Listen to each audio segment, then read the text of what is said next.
What's going on, Android enthusiasts? This is Clayton representing AndroidAuthority.com, and today we're going to be installing the Zag Invisible Shield on our Samsung Galaxy S3. Now, before we get into the Invisible Shield, it's always a good idea to power down our devices because there is some wet application fluid that we have to put on the device. It's always just a good idea to have it turned off. So now that we've powered down our Samsung Galaxy S3, we can just get into some of the details regarding this Zag Invisible Shield. We've got our instructions here. This is our application solution. Also within, we have our squeegee. We have a nice electronics cleaning cloth, and then we have our actual skin here, the Zag Invisible Shield for the front and back of the Galaxy S3. So we'll set that aside and open this up. Now, another thing we're going to want to do is use our nice electronics cleaning cloth. Just remove our Samsung Galaxy S3 of any fingerprints, oils, anything trapped on the body. You're also going to want to make sure that you have your hands washed so you don't get any oils on the screen. So let's set that aside.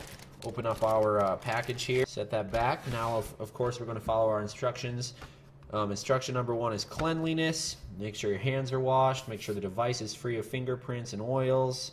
Now, second, what we're going to want to do is actually spray some of the applicator fluid on our fingers before we touch our device and the Invisible Shield to make sure we don't get fingerprints on there. So I'll just get a little bit on there.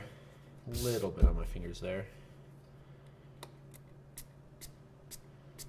It's almost like a mist, and it's not too wet, so it's not too inconveniencing. You can still work with this stuff on your fingers. Now we're going to apply the front first. What I'm going to do is just lift these up gently.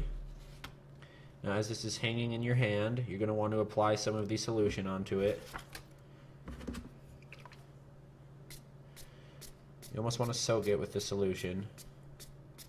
And I wouldn't suggest spraying the solution directly onto your device. You just kind of want to keep that to the screen. So now we'll just lay this on our device. Looks like we've got a nice fit there. We can use our squeegee and just work some of the air bubbles out of there. So you can see we do have a few air bubbles in the screen. So we've been working those out gently.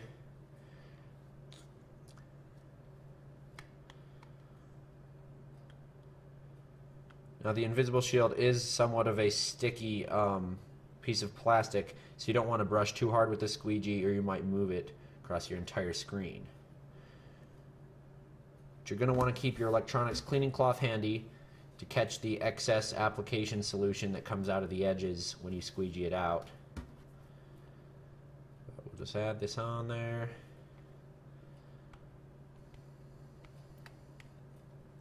So once all of our cutouts are gone, I couldn't get that one, we'll just spray some of the application fluid on there.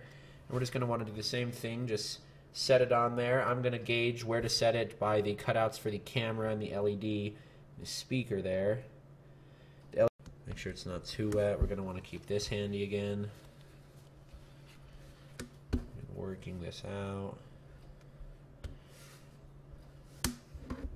Lift it up. Oops. We can lift it up and work with our hands. Make sure the fluid isn't soaking any of the device.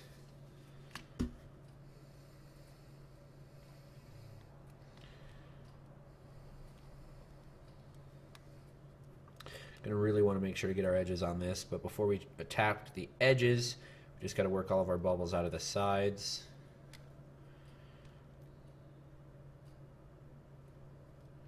But it's a really nice install, especially our front. We got our front on nice, and we've got our back on nice. Now our device is protected, as you can see. It's not really going to take to any scratches, any dings. This is a really nice application. Our Zag Invisible Shield.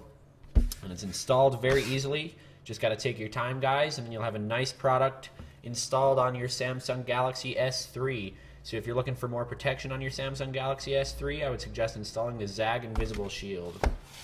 Okay. So if you're looking for a little more protection on your Samsung Galaxy S3, everyone, check out the Zag Invisible Shield and stay tuned with AndroidAuthority.com. Thanks, guys.